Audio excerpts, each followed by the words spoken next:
Hello everyone, welcome back to commerce success classes. आज हम एक ऐसे टॉपिक के बारे में बात करेंगे जो इंटरनेशनल बिजनेस का एक बेस है। हमने एडम स्मिथ की थ्योरी तो बहुत बार सुनी है, पर उससे पहले एक थ्योरी थी मर्केंटिलिज्म। इसके बारे में आज हम करेंगे। तो ये थ्योरी है 16th सेंचुरी से लेके 18th सेंचुरी के बीच की, और ये मेनली यूरोप में थी। इसमें था कि अगर कोई कंट्री है उसके पास गोल्ड ज़्यादा है तो मतलब वो बहुत ज़्यादा पावरफुल है और वो बहुत ज़्यादा रिच है। पर क्या ये सच में ऐसे होता है या नहीं, ये आप मुझे कमेंट सेक्शन में बताइए। ऐसा नहीं होता है। अगर किसी कंट्री के पास बहुत ज़्यादा गोल्ड है, इसका मतलब ये नहीं है कि वो सबसे ज़्यादा पावरफुल है और सबसे ज़्यादा पैसा उसके पास है। तब ये मानते थे कि जो एक होल वर्ल्ड है उसकी वेल्थ इक्वल है, टोटल वेल्थ एक ही है। जैसे कि 100 रुपीज़ है पूरे सारी कंट्रीज़ की वेल्थ, तो अगर किसी के पास 60 रुपीज़ है तो बाकी सारी कंट्रीज़ को मिला के उनके पास 40 रुपये होंगे।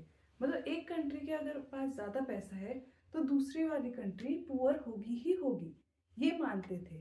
तो इस चक्कर में वो क्या करते थे, तब के लोग वो एक्सपोर्ट पे ज़्यादा ध्यान देते थे और इम्पोर्ट वो करना नहीं चाहते थे। क्योंकि एक्सपोर्ट जब करते हैं तो फिर गोल्ड उनको मिलता है, तो फिर उसको वो रिजर्व्स में रख लेते हैं। मतलब कि उनकी कंट्री के अंदर गोल्ड ज़्यादा आ रहा है, ज़्यादा गोल्ड आ रहा है, मतलब कि वो ज़्यादा पावरफुल है।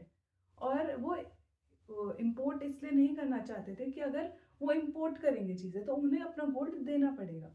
अगर उन्हें गोल्ड देना पड़ेगा तो जो दूसरी कंट्री है उसके पास ज़्यादा गोल्ड आ जाएगा और वो ज़्यादा रिच और ज़्यादा पावरफुल हो जाएगी, जो नहीं चाहते थे। तो इसी वजह से फ्री ट्रेड वहाँ पे नहीं होता था।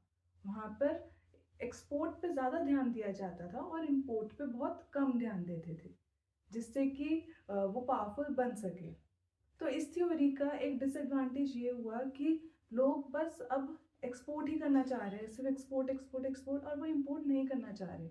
जब वो इम्पोर्ट नहीं कर रहे तो उनकी कंट्री में नहीं आ पा रही है चीज़ें।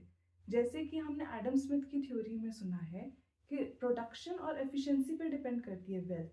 पर अभी के टाइम पे जो मर्केंटाइलिज्म चल रहा था उस टाइम पे, तो फिर बस वो डिपेंड कर रही थी गोल्ड और सिल्वर। और इन्होंने एक चीज़ पे ध्यान दिया कि जीरो सम वेल्थ कहा गया, कि पूरी कंट्री में एक ही वेल्थ है और अगर एक के पास ज़्यादा वेल्थ है तो दूसरी के पास कम होगी ही होगी वेल्थ। तो इसको हम करते हैं।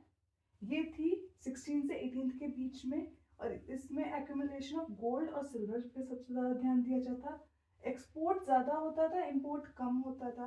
इसी वजह से जो वहाँ की गवर्नमेंट होती थी कंट्रीज़ की, वो बहुत ज़्यादा हैवी ड्यूटीज़ लगाती थी जो इंपोर्ट करते थे, और इग्नोर किया जाता था म्यूचुअल बेनिफिट ऑफ ट्रेड। अब इसमें एक चीज़ और थी कि उस टाइम पे जो कॉलोनीज़ का बहुत सिस्टम था। जैसे कि जो कंट्री है जो रूल कर रही है, जैसे ब्रिटिशर्स हैं वो इंडिया पे रूल कर रहे हैं, तो वो यहाँ से रॉ मटेरियल जो कॉटन का है वो लेते थे और अपने पास बनाते थे, उसको क्लॉथ में कन्वर्ट करके फिर उसके बाद इंडिया में ही बेचते थे। तो इसकी वजह से जो कॉलोनीज थी उस पर इतना ज़्यादा एक्सप्लोटेशन होने लगा। और फिर बाद में बहुत टाइम बाद ये रियलाइज़ हुआ कि जो ये वाली थ्योरी है ये बहुत गलत है। इससे म्यूचुअल बेनिफिट तो हो ही नहीं रहा है, सिर्फ एक ही कंट्री को बेनिफिट हो रहा है और उसके पास भी सिर्फ एक्सपोर्ट करने की ऑप्शन है, इंपोर्ट वो कर ही नहीं पा रहा है, तो उसके पास भी बहुत सारे रिसोर्सेज नहीं आ पा रहे हैं।